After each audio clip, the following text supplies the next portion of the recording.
And I was like, oh, I wonder if I have a story that's broad that everyone can identify with, which is basically traffic and that crazy grid. But yes, the fact that downtown, no, it wasn't supposed to be a city. Atlanta is an accidental city. It was a train station, terminus that got out of hand.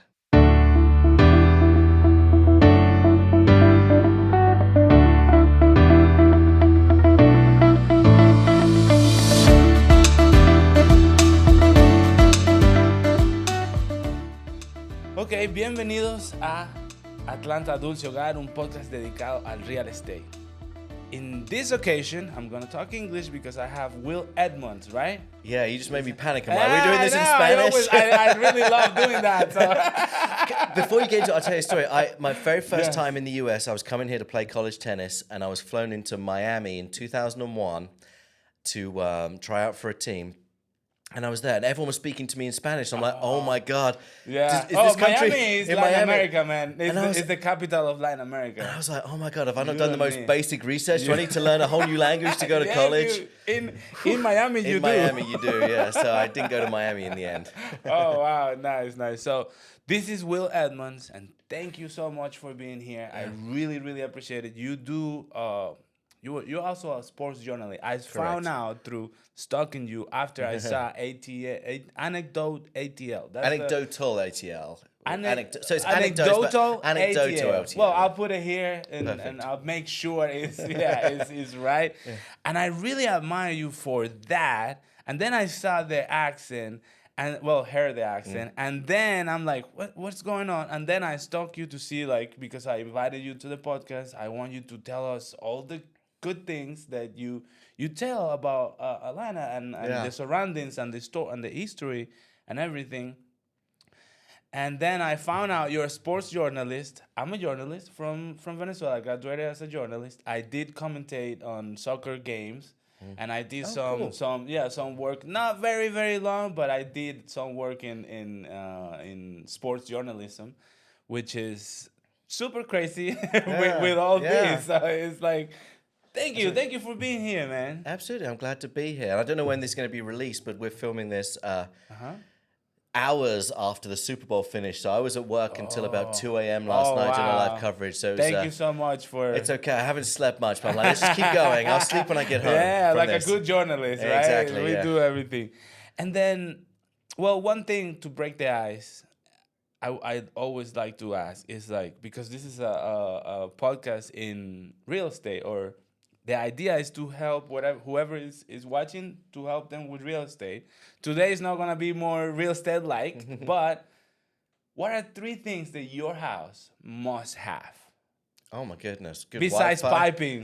Besides piping and electrics and the cables and everything.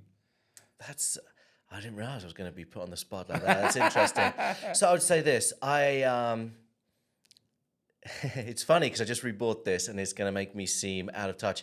I need to have a DVD player because I have a huge collection of old English DVDs that I can't find on any streaming service. Exactly. So, and it's funny because my one broke and I can't play these things. I've looked, they're not on any streaming service. There's all these collections I have.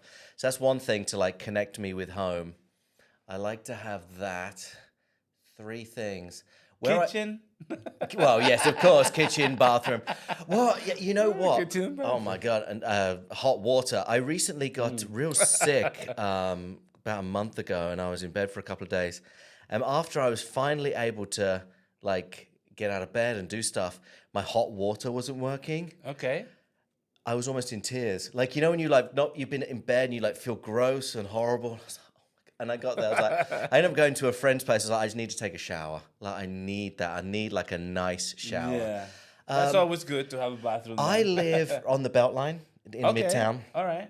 And it's going to be hard for me to leave because one thing I love is being able to walk places. So I know it's not inside the apartment, but I have people walking past my apartment every day. I face over the Beltline. No, but that's part of the location. Exactly. So. And it was, so that's really important to me. I think I would struggle somewhere where I look out the window and there's no people. And I think that might be a European thing because everyone walks. We don't drive away. So I'm just used to seeing people.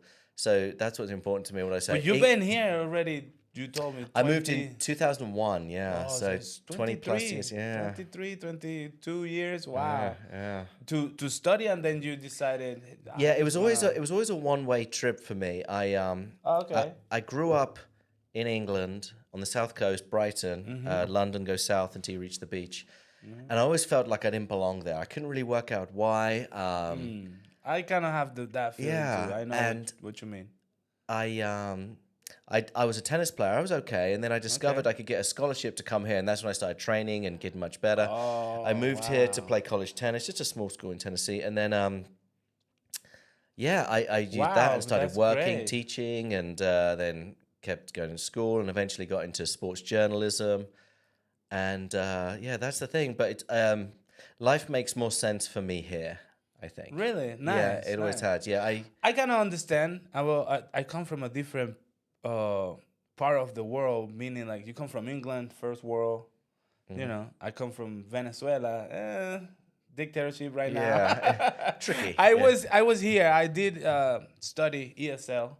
So, like in English as a second language in Wisconsin. Then I went to Where in Wisconsin? In Madison. Love Madison. Oh, yes. I've been there a few summers as a sports journalist. It's gorgeous. Love it. Yeah. Because it's a walkable city. I love walkable places. Yeah, Madison is amazing. From like the university to the capital, that strip, and there's the water either side. State Street is called that. State Street, yeah. And then all the parties there. Yes. So nice. I love Madison. Like one of my... I would say bucket list things to do is to take my family over there. Like, I want them to see, but I wanted to see them during the summer. I don't want them to see them during the winter because it's awful. It's too cold for me. I mean, I'm from the Caribbean, so. And then I started the university, but I didn't finish because of communism, and I had to go back to Venezuela. So I kind of understand what you mean, like, I needed to be here. So, yeah. Nice. And then I got a hold of you, or I saw you. I knew who you were through this Anecdote, ATL, that's the name. And it's amazing. Tell me a little bit about that, how that came about. Yeah. So I've always been into history. Okay. That's been a big thing. I've just reading about it and whatnot. And I'd been recently reading some, actually going back to the real beginning, I had Oakland Cemetery in downtown. They do these amazing Halloween tours where they do like quite short stories about people's lives. I'd always loved those. And I remember I was driving by there one day and I was like, I wonder if there's a book that has like those stories. So I looked for like Atlanta short stories. I found this book and I was reading it. Around that time, I took a tour of downtown Atlanta. I like doing walking tours. And this tour wasn't very good. They're usually great, but this person just talked, but didn't really like tell you anything. It was like a robot reading Wikipedia that wasn't very engaging. But there was an older gentleman that was also taking the tour who had grown up in Atlanta, and he kept chipping in with little anecdotes. He would say things like, "Oh, I was in law school in this building in the early 70s when they were building the MARTA line. And we had to tie our tables and chairs together because if they did an explosion underground, the chair could go through the window." And he would say things like, the Flatiron building. When they were doing the... Yeah, when they were doing the MARTA, the thing. Wow. I was like, that's cool. And he'd say, for the Flatiron building. He goes, I remember when I was young, all the workers around here would sit on the roof and have their lunch with their legs hanging off. You can't go on the roof now. And he did like 3 or 4 of these stories, and then suddenly it clicked. I was like, wow, what if history was that? What if you lost everything that the tour guide's saying and just focus on the cool little that's so interesting. I didn't know that. Anecdotes. Yeah. And it immediately was like, 1-minute stories of that. That was such a good social media thing. So I've been in video production for years, working in television and journalism. Yeah. I have all these stories. So I went back and I went through the books I had in Atlanta, and I just put every single story in a map. And so like I had this digital map, and if you click on one, it would say this book, this page. And I started, reading more. And then I spent about 3 months just developing the idea. That's priceless. Yeah, putting together, gathering stories, buying more books, really focusing. And then I kept filming the one episode again and again until I got the rhythm right. It was one about, there's a bar. I chose it because it was real close to where I live. There was a bar, Manuel's Tavern, that has parking only for clergy members from the church. Okay. And I was like, I saw that one. You saw that one. It's kind of a fun one. And I kept filming that one until I felt like, okay, this is what the show looks like. And I just did that. And I've been doing one a week now. Tomorrow, I'll go out and I'll film the 78th and 79th episodes. Okay, I saw the one for Muhammad Ali. Isn't that cool? Yes, he's like Atlanta saved Atlanta his career. saved Muhammad Ali's career. That video, I've actually published it twice, and it's the least high-performing video I've ever published. I don't know why. It's such a great story, and it just I can't. Oh, you're saying that it's not performing good? No, and I can't work out why. Usually, but some of the ones that I think are terrible do amazing. It's the algorithm's fault. You just put it on the algorithm. Anything is bad that you think it should be good is the freaking algorithm. The almighty algorithm. You're blaming on you're blaming on it. It doesn't matter. Wow, like really, when I saw that, and then like being a real estate agent and trying to offer people offer like, okay, this is Atlanta, this is what you get to live, this is, and then I was like, oh, I need to put this on my feed, and actually what I do is whenever you post something, you put it on my stories and say fun facts. Yeah, and it's sort of like to try to attract to me, but also helping others, because people that try to take everything, they're gonna take that to the it's like somebody says, are you gonna be the most millionaire person in the cemetery? Oh yeah, right? Like, you gotta absolutely give and receive, but the most important is to give. And then I was like, oh wow, like this is really nice. I want to talk to him. Like, for example, what has been one that you really were like, what is this about? Like the cemetery ones, there is a cemetery everywhere, like. Well, there's, it's interesting because a lot of times I pick the stories. I have like at least another 60 or 70 lined up in terms of like bullet points. Okay. But I'll pick stories based largely on like how much time I have, what the weather's going to be like and whatnot, what part of town I'm going to be in. Okay. And sometimes I'll choose some, like this month is a really busy month for me for various reasons. So I've been trying to shoot stuff that's quite easy. And there are some, so I'll give you an example of one story. This is probably the best Atlanta history story there's ever been. Okay.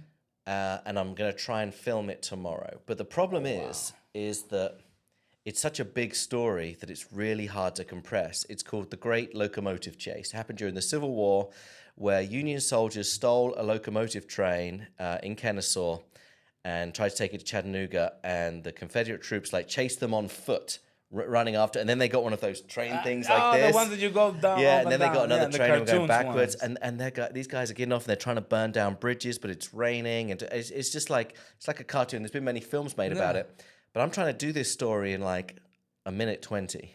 They made like 90-minute movies about this. So that's been quite tricky, but there's been so many fascinating stories, and it's so fun to like.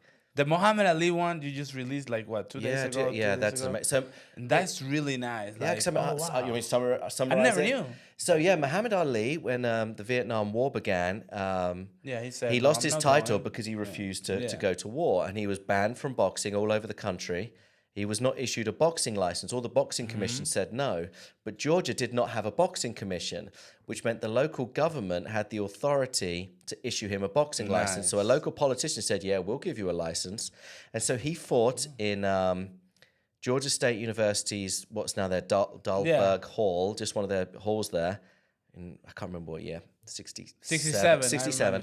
And he had this fight. It wasn't like one of his bigger, more famous fights, but because that fight did well and there weren't many people protesting against it, and everyone seemed to be happy, all the other states opened up. And then, 2 or 3 years later, he's world champion again, and, the Rumble in the Jungle and whatnot, and he's gone on to become the greatest fighter of all time. But had it not been for Atlanta saying, we'll give you a chance, he may have been just another fighter. Another person. They never recognized anybody. Wow. Now, the good side. The good side is that you get to, you like it. You are a journalist. You are always looking for that story, for that something else that you can tell, you can share with people. Now, what's the downsides of this?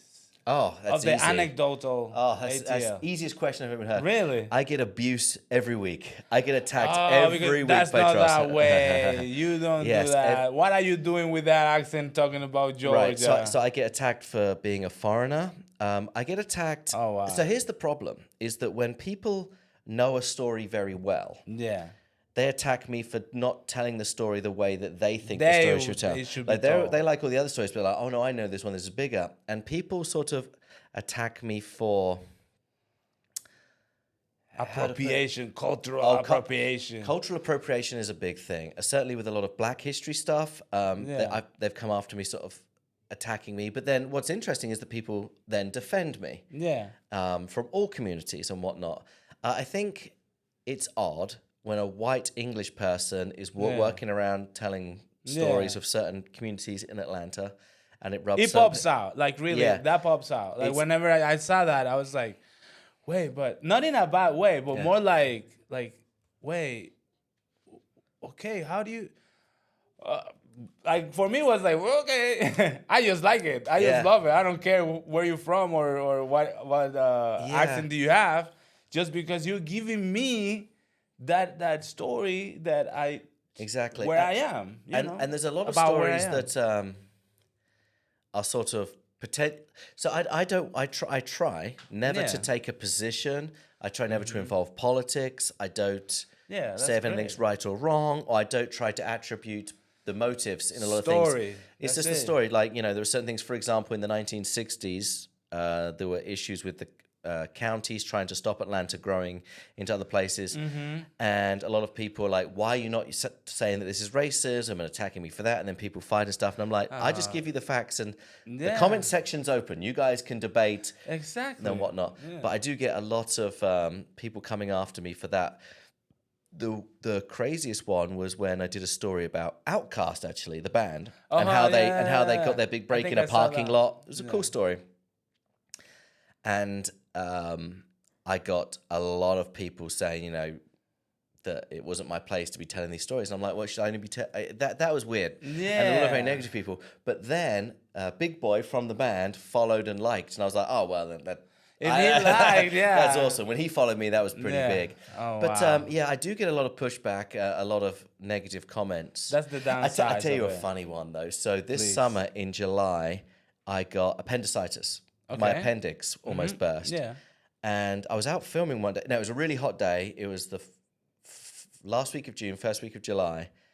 And so because we had to film 2 or 3 stories in one day, I just had shirts in my car. I didn't put them on before because I didn't want to get sweaty before. So I literally put on my shirt. Yeah, makes sense. Just before I go on camera.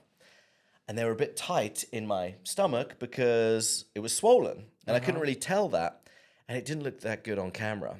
It looked like my shirt was too small for me, which it probably was a little bit. But then, and people were commenting about, oh yeah, you need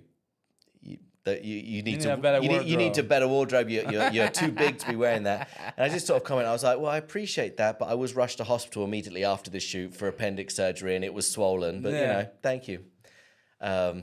Wow. But yeah, people that being fat shamed for that was kind of funny, but I was really sick. Oh, wow. It's amazing how people, they just find a way, like everything is perfect. You're hearing stories about Atlanta. You don't see that very much. Yeah. In anywhere, not just Atlanta. Like really, I don't see stories. Yeah. Being a foreigner for me is really like, wow, look, I'm learning about where I am.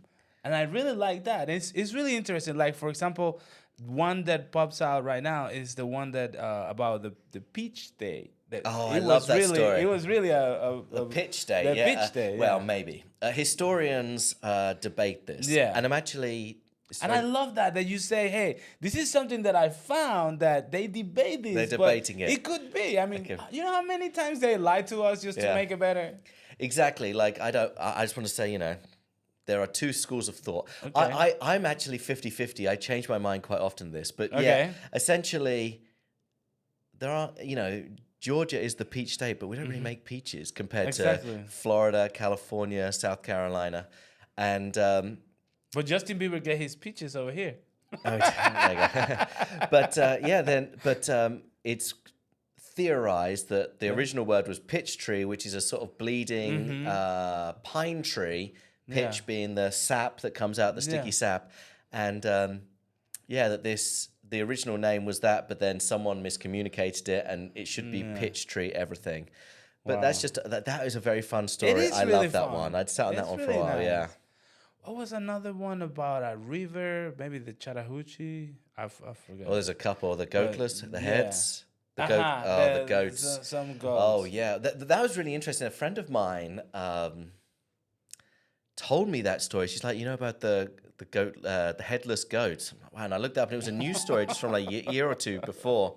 Yeah, that they just kept cropping up. And in the Chattahoochee by the Six Flags, they found tons and tons of goats with their heads cut off, which is crazy. wild, and no one really knows why.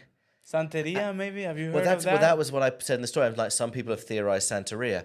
And like, I'm always very careful to say, to attribute. Some people are speculating. I don't say probably caused by Santa, by Santeria. Some people speculate this. Yeah. And also, you're very careful with your words. I try to be very careful with my words. For example, there is one story that is probably not true. And that is the guy from Catch Me If You Can, Frank William Abagnale, he claims in his book that he talked his way out of prison here in Atlanta. Oh, here in Atlanta, And it's an interesting story. It's in the book. It's great. But I use the terms, according to Abagnale. Yeah. Like I sort of make the point. But it's also the beauty of the word anecdote because it's different from... People think that... People have attacked me saying, if you could call yourself a news page, you should do this. I'm like, I don't call myself a news page. I also don't call myself a history page. It's anecdotes. These are a lot of... It's anecdotal ATL. So it's like, these can just be stories that have passed down and... that's really crazy because like the first thing I saw was anecdotal. Yeah. And I didn't even know it was anecdotal until I used today. I thought it was anecdote. Like, oh, I see. Like, well, it's the same this word. Is something. Yeah. But it's like saying like, I don't know, but this is so much fun, and this is nice to tell people, and then we all learn about a little bit. Yeah. It doesn't have to be true. It doesn't have to be false, but it's something that I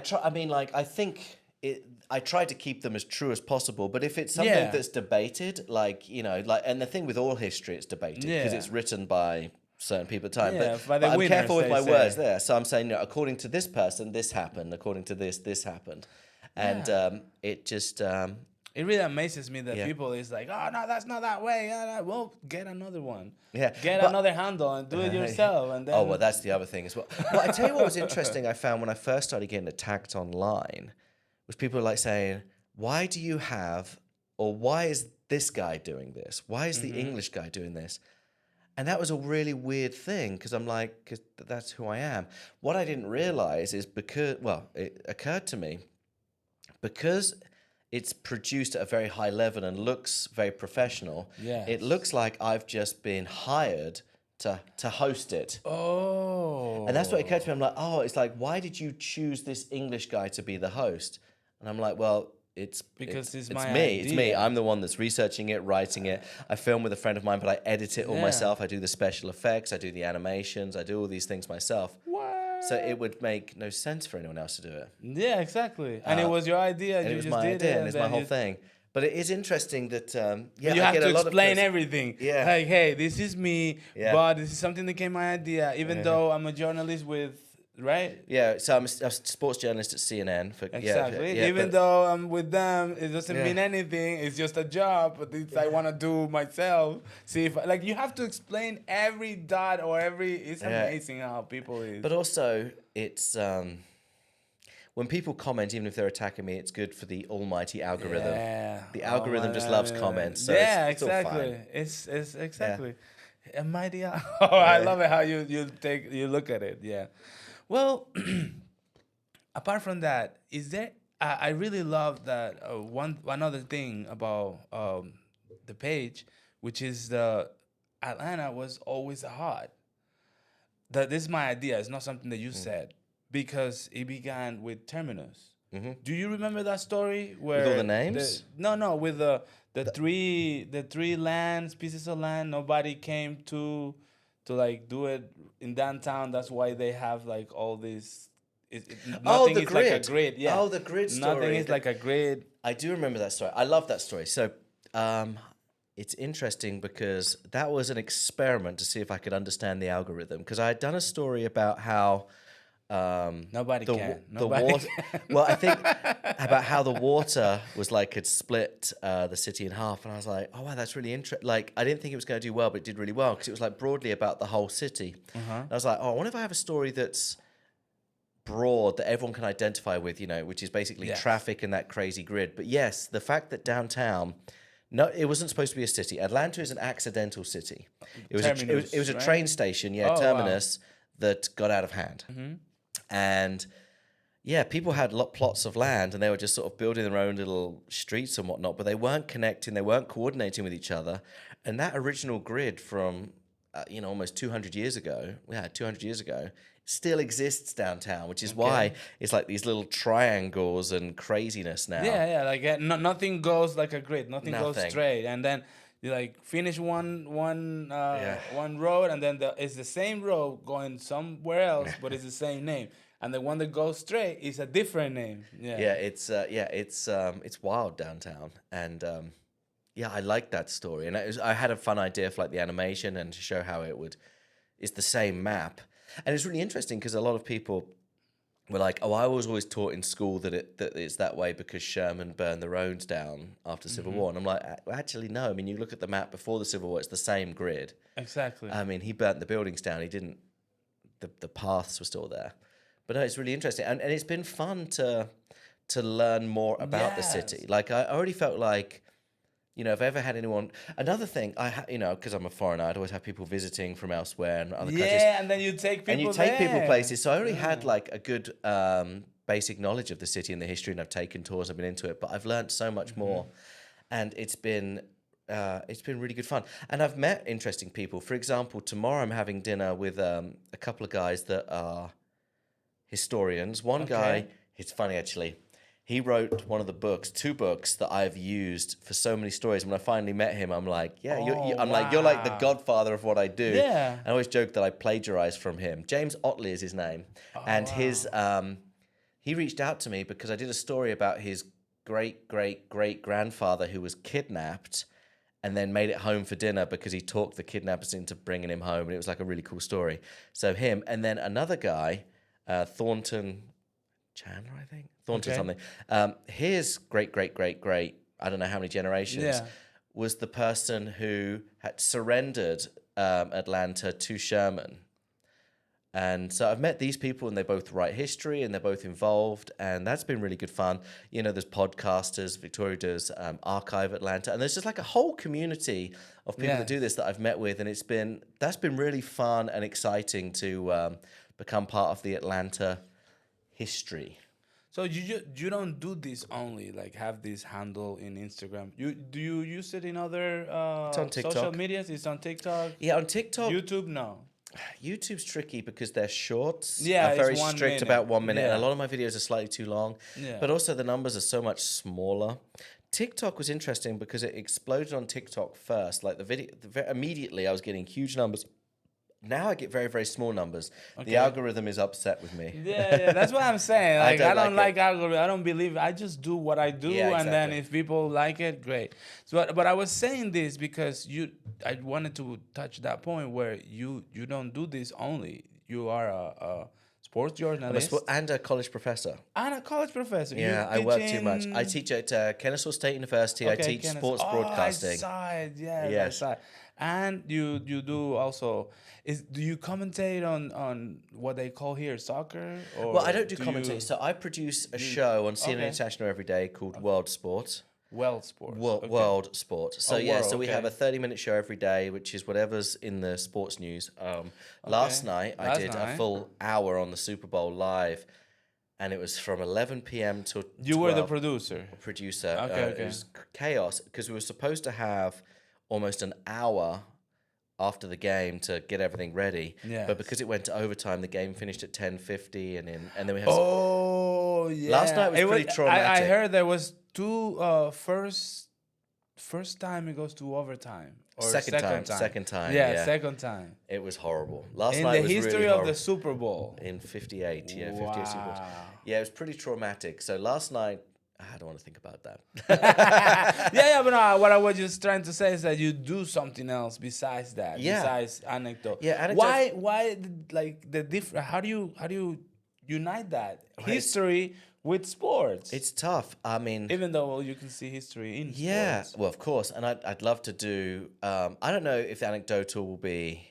What I would love for it if it started to become a viable business thing, to expand it and have other platforms. Anecdotal sports, anecdotal food, anecdotal all these sort of things. Wow. So I do have tons of sports stories that work in this. I think it's the format of sort of Dominic Wilkins, maybe, right? He was from here, I think. Yeah. Well. So there's always history, and people say to me, you should talk about this or that. And the problem is, I think we're programmed to think of history as so and so happened in this year, and this person built this, and it's just names and information. Yeah. And I'm trying to move away from that into like the interesting, fun story. Oh, yeah. So it's like it's going that extra mile. I'll give you an example.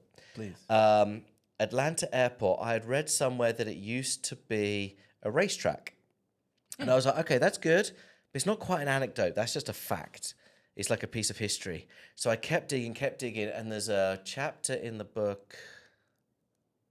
It Happened in Atlanta. That's the name of the book. It Happened in Atlanta. That talked about what happened at the racetrack. And like, okay, now we're getting close. And I found that there was an exhibition race there one year between a car and a plane. And the plane was flown by, if I can get these names right, it's great. No, please. Charles the Bird Hamilton. Okay. He was the plane driver, the pilot. And he was known for being drunk all the time, always had a cigarette, crashed his plane 60 times, but always seemed to walk out fine. Wow. And he was driving against a guy whose name escapes me, but he went on to win the Indy 500, and he was like a Hall of Famer. And the car ended up beating the plane around, and I was like, okay, now that's an anecdote. Like, the history is the Atlanta airport used to be a racetrack, and then it went on to become the airport. But the anecdote is like, what happened there? What's the thing? So when people are like, oh, you should talk about this story or do this, it's not that easy, because sometimes that it's hard to find the cool little like, oh, wow. It's also something that's memorable, The wow moment. The wow moment. Every story you should hear, they go, wow, as opposed to sort of having to memorize it. I can't believe this. So, yeah. Like, I try not to use dates too much. I try not to use names if they're not massively important. So the way I, in my head, believe it is that I'm just to use terminology that I'm going to hate saying out loud, but disrupting how history is taught, because I do see there is overlap in what I do. As a professor, I am trying to teach, and I'm trying to get people to sort of think outside. And because it's a broadcasting class, it's about communicating stories. Okay. And it's the same in journalism. In journalism, you're trying to educate people, but it's not just like overwhelming them. You're trying to do it in a way that engages, that they can understand and process, and talking at their level. And make it less boring. And make it less boring and make it interesting. History is boring, and this is not boring. Correct. This is nice. And it all comes down to that first tour where the tour guide was boring. It was just like, here's all the information I have, I'm just going to read to you. But then there was this guy on the tour that was like, hey, did you know this happened here? And I remember everything that guy said. I remember nothing that the tour guide said. So in theory, you shouldn't have to memorize these stories. They should just be cool things. And it seems to be working, and hopefully I can keep doing it for a while. There's a lot of history here. There's a ton of history, and there's a ton of this great was stories. burned down to the ground, the terminus, I believe, and then it came up. Well, at that point, I don't know if it was already Atlanta. It was already Atlanta at that point, but it's had lots of names. I think I did a story about all the names of Atlanta, and I think I identified 12. 12 names for that? Wow. I think so. Going back to sort of Native American, I think like because if you think about it, there's not like a main river that really brings people here. Because usually the first cities are that on the coast or the river. You need water. You need water for people to get there. Fascinating. So that was the first story that went really viral. I think it's still my most viewed story across Instagram and TikTok. It's had 1.6 million, I think, something like that. It's a pretty big numbers for a local.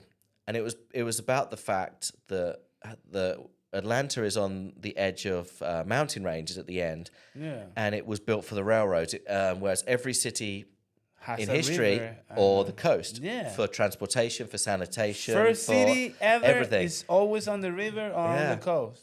And it's and so I start with that line, like, you know, unlike just about every major city on the planet, there is no major waterway.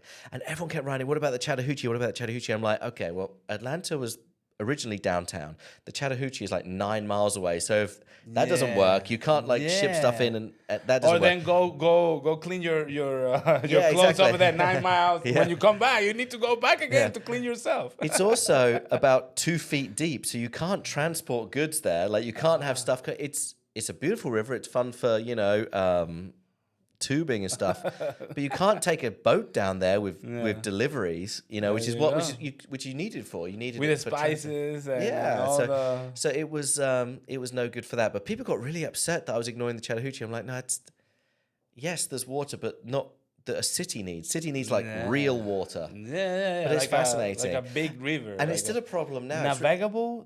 Is that a word? I don't know. Like when you navigate the river, like navigable. It's not navigatable for a ship. You know, it's too shallow, and it's still an issue now. Actually, on the border with Tennessee, there is a disputed area in terms of a lake there that some of it maybe should be in Georgia, which would mean we would have access to that water because Atlanta was not a planned major city, and it's got so big, and it doesn't have its own water supply or a big enough one.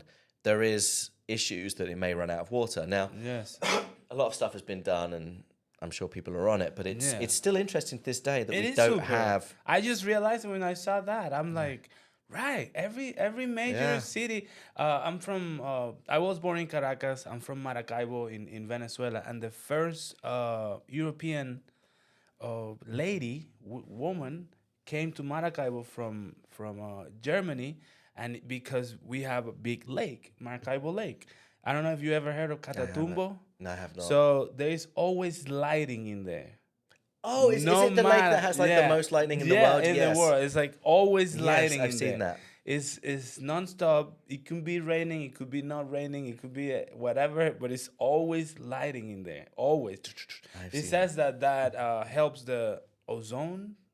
The ozone's correct, right? Yeah, right? Okay. The ozone, I don't remember what's the translation, like, but the ozone layer, we would say. Yeah, exactly. Yeah, the ozone layer, and it restores it. Interesting. But I don't know.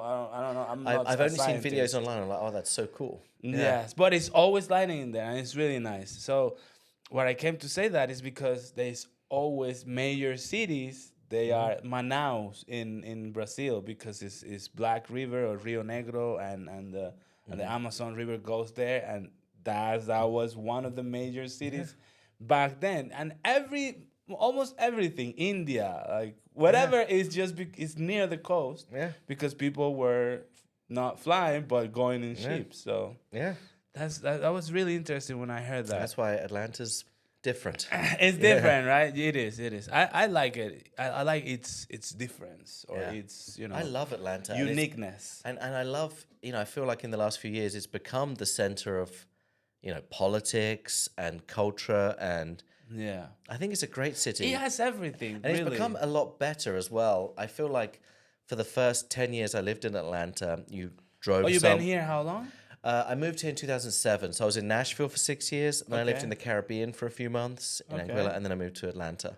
So I've been in the South since 2001, but I feel like there was nowhere you could like gather. You would sort of drive somewhere, park in the parking lot, go in, go out, drive home. Now you can drive to an area, and it seems like everywhere.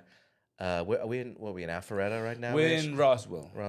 Oh, so Roswell, you've got Canton Street, Alpharetta, you've got downtown Alpharetta, and you've got the Avalon. You can like just go to a place and just figure it out there, and you can walk from place, and it's just becoming so much better. It is. Atlanta, I live on the Beltline. It's wonderful. Oh, the Beltline is really nice. It's so nice. The area with the markets, the Kroger, Pond City Market, and Krog. I love the Krogs one better. You do?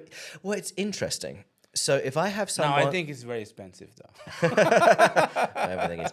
If I have someone from out of town who's just here for a day, I'll take them to Pond City Market because it's just nice. Like, it looks good. It's a beautiful area. It's got a cool vibe about it. You can go up on the roof and all that stuff.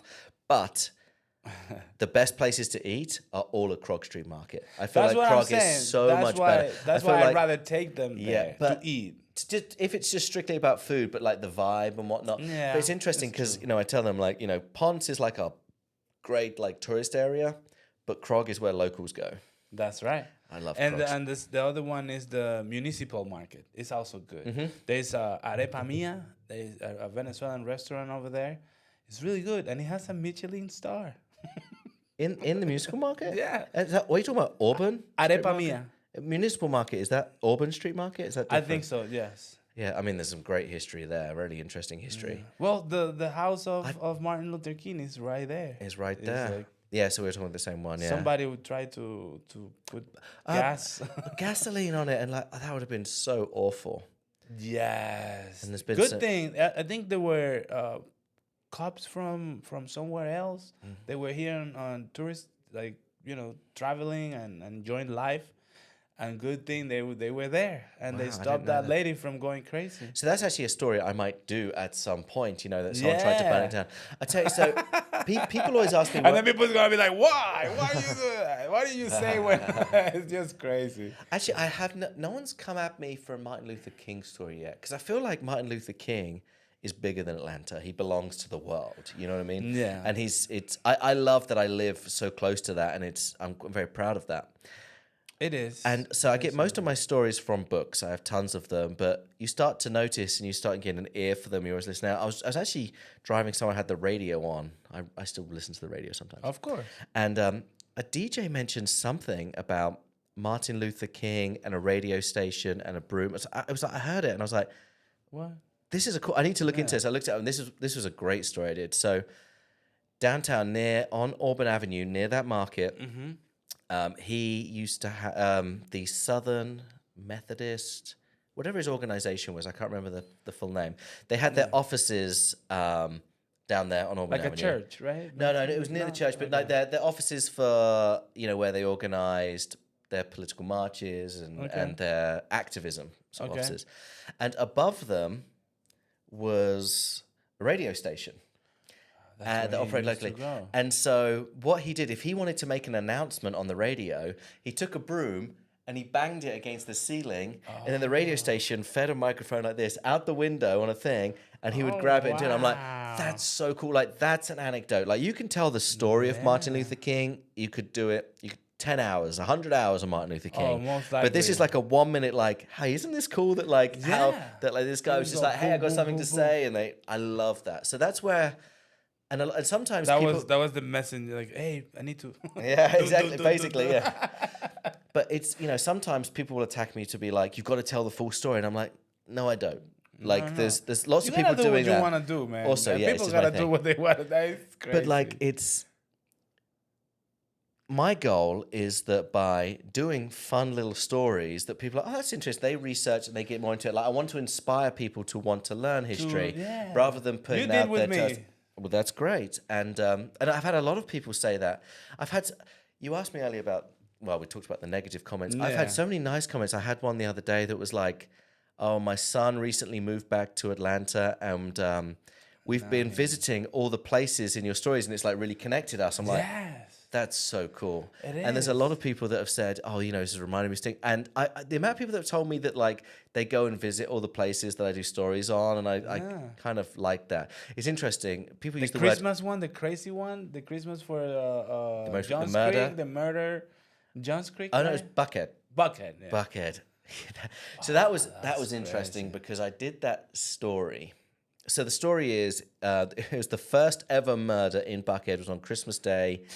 Super crazy. I'm like, what? 1820 or so. And it was pre-Civil War.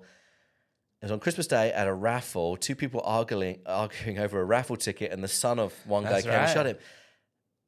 And it's a sad story, right? It's a horrible story about murder and whatnot. And Christmas. but I was like, I'm going to film this in a Christmassy, light-hearted way and make it very Christmassy.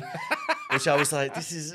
But then I was like, there's people. Actually, no one really complained about the tone because I think, No, I know what you mean, but still, it's like It's a murder. It's a murder. And that's that was fun for me to do. But also I feel like because it had happened almost 200 years ago, I feel like at some point you got to be less sensitive about, you can't be reacting to everything. But I love that story. Sometimes people just want attention. And that's it. And I love finding like Christmas specials, or I've got a Valentine's one that I'll re-release on Valentine's Day. Okay. But my Christmas special the first year was great. It was about the very first train to leave Atlanta, and it went to Marietta on Christmas Eve. Took several hours, but here's the beautiful part of the story.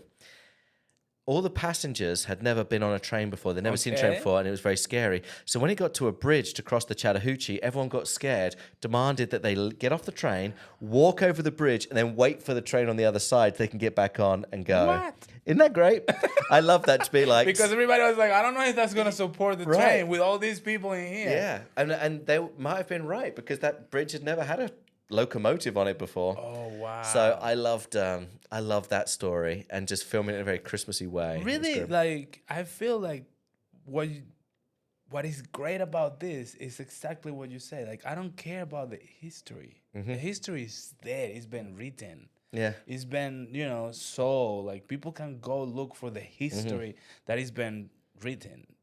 Maybe not said, but it's like that famous episode of The Simpsons where, Grandpa sits in here and then he's telling people what he knows. Yeah. That is behind the curtains. The stories. Behind the stories. Like that, the anecdote. Yes, like it's not another word to describe it better. That thing that really calls attention because it's fun, is cute, is the Bughead story is not nice or whatever, but it's something like you remember it. Like, wow, like how can somebody do this in Christmas Eve? I love what you just said. You said there's no better word for it. So when I came up with the idea on that tour, in my head immediately I was like, anecdote to Atlanta, should be anecdotes. The problem with that is that it's a word that's not used very much. It's a hard word to spell. It doesn't look great. Like Spanish is great. It's just kind of, it's a messy word. And like, you want to be easily found online. You want people to do it and whatnot. So I tried so many other words. I was like, they're anecdote. There's no perfect synonym for, it could be tales or something. I was like, no, it's not tales or stories. These are anecdotes. In Spanish, it's anécdotas. So it's like the same spelling. Yeah. It's like the same. It looks like a Spanish word. It doesn't look English. There's just a lot going on there. Yeah. So like that's why maybe as a Spanish speaker, I'm like, okay, this is not a better word than that. Yeah, I don't think there's a better word, and it's something, because of social media, because you click and you follow and whatnot, you only need to spell it once. And luckily, I find if you're in Atlanta, all you have to do is type like ANEC, and it's the first one that pops up because there's nothing else like it. But it's it's really nice. Like I know you didn't say it in like the very nicest way, but I really think it's unique. Mm-hmm. It has something to it. It has a lot to go, and then anecdotal. USA, anecdotal, New York, anecdotal. Yeah, absolutely. Yeah, I have all these plans. You can do anything now. You can do anything with that. Sports stories or things like that.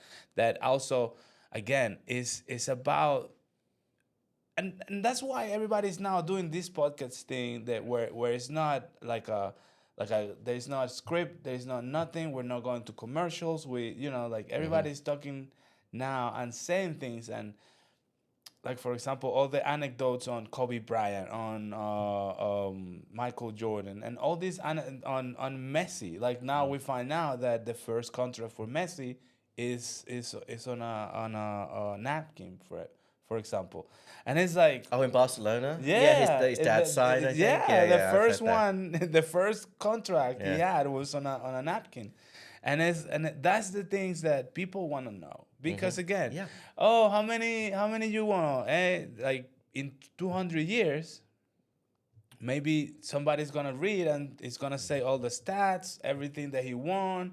He won whatever. He hasn't won the Copa Libertadores in the South American Continental Championship, and it's like, but everybody loves that the first contract he signed wasn't a napkin. Yeah, for and you don't example. need to know like what year it was. You don't need to know who the guys were that signed it. Okay, it was his dad, but like that's the one thing. It's like, what's the hook? It's it's signed a kind of contract on a napkin. I love And that. like so many things that Beckham said on his documentary, nobody remembers what day it was or whatever it was that he got the red card, but everybody remembers that his friend said that he never got mad because of all the people seeing him on the street, spitting on him, yelling at him, and he never reacted to that.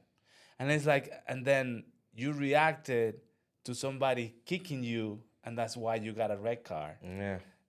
You see what I'm saying? Like, interesting how like he didn't react it when somebody's spitting on you, but because you're playing and somebody hit you really bad, and nobody called a foul, you got mad, and then you reacted to that. I lived through the whole Beckham thing. It was interesting watching the documentary because, I was a teenager when Beckham during that era, and I remember it so well. I mean, he was the most hated man in Britain. I didn't really know that. And then within a year, he'd become a national hero. It was amazing how he conducted himself. That was the free kick, or what was? What was the free kick that changed it? Against Greece. But well, it's again, this is an anecdote. This is what I remember about David Beckham. How things changed in the perspective.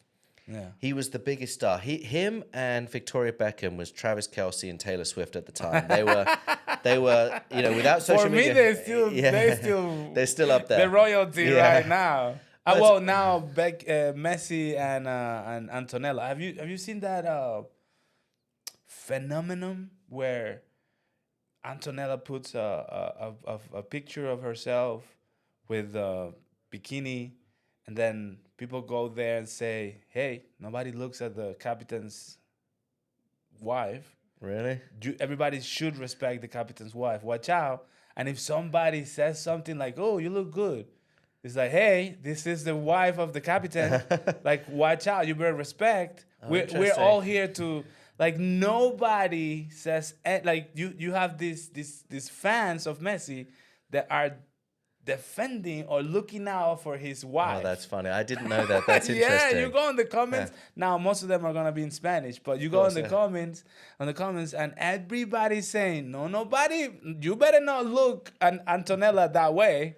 Oh, that's hilarious. I didn't know that. Yeah. But so Beckham was the most hated man in England, and he was, but he was quietly going about his business. And then within like a year, he'd won everything. But I remember he did this TV thing, this charity thing, and he was talking at a hospital in front of kids, and he got out this speech. He started talking, and then he just said to these, like, a group full of kids, he's like, "I'm sorry, give me a second, I'm really nervous." And I think everyone was just like, "Oh, he's a human." Because like, we think of these people as sort of like machines and superstars and whatnot. And I remember that moment so much, being like, oh yeah, he gets nervous too talking, and he's just a real guy who just happens to be an amazing soccer player, and he was very good looking and all these things. But yeah, he was my hero growing up. I still have a shirt with his name on it. Nice. I really admire him too for what all he has done. Like all the I'm a Barcelona fan, but I admire that he played on Real Madrid. Sure. Yeah. That one thing that I don't like right now, it hasn't been always that way, but like lately is that, I'm a Messi fan, I must hate Ronaldo. I'm a whatever fan, Barcelona fan, I should hate Real Madrid because they're rivals. Or Juventus, Inter, or all these crazy things like Manchester, Liverpool. And it's like, I really liked when Beckham was in Manchester. When he left, I'm like, okay, I don't watch Manchester anymore. But then Luis Suarez is in Liverpool. I'm like, oh, I like Luis Suarez. I like Liverpool now. It's like, why do you have to hate and love? Yeah, I agree. Like right now, I want Liverpool to win because I just think Klopp, the manager, is probably the best. Like you look at that, you're like, I wish he was my dad. Like he seems like a really good guy, really cool and guy. It's his last season, so I like that. But yeah, I agree. There's no reason. It's weird. But maybe I'm too close to sports now because it's my job. But I can't. It's crazy to hate teams or be upset. I mean, there might be certain players you don't like because of how they behave individually. Yeah. But just because they play for a certain team or wear a certain shirt. Nah, that doesn't mean yeah. you should hate. No, Yeah. but like if you like rock, then you shouldn't listen to reggaeton because reggaeton is basic.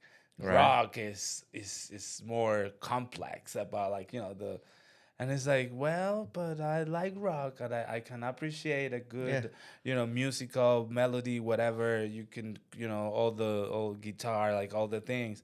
But I also like reggaeton because people go crazy when they put it on the parties. Yeah. And it's like, hey, I don't need to hate something to like another thing. I agree. I can live with a variety of things, right? Just respect everything, right? I agree. I couldn't agree more, yeah. Yeah. All right, Will, I think, wow, Yeah. like I want to leave people with wanting more. So thank you so good, much. yeah. Yeah. And this is thanks so primarily much. for real estate. I tell you the one thing that's been interesting. Yeah, no, is, today, no. But it's been interesting seeing all the different neighborhoods and whatnot in Atlanta. Yes, And it is. It's really interesting, just the variety here. And that's something I've definitely enjoyed. Buckhead wasn't called Buckhead. It was called Johnson something town. Oh, well, there was lots of little towns that have Yeah. become Buckhead. Yeah.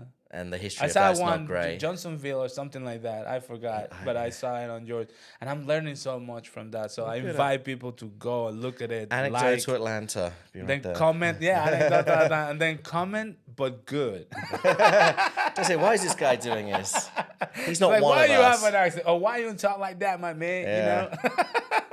I get that I know a you lot. can do it, but it's you. It's your essence. So Exactly. Will, thank you so much. This has been great. I I really love this appreciate studio. it. Really, right? I'm going to build myself one of these. It's so cool. Yeah, it's cool. Well, emulate. It's always good. So, thank you so much. Muchas gracias por haber visto este episodio. Espero que otros sean en español o en inglés o como sea. Esto fue Atlanta Dulce Hogar, un podcast dedicado al real estate, no en esta ocasión, pero para comprar, vender e invertir. Thank you, Will. Thank you so much. De nada. There you go.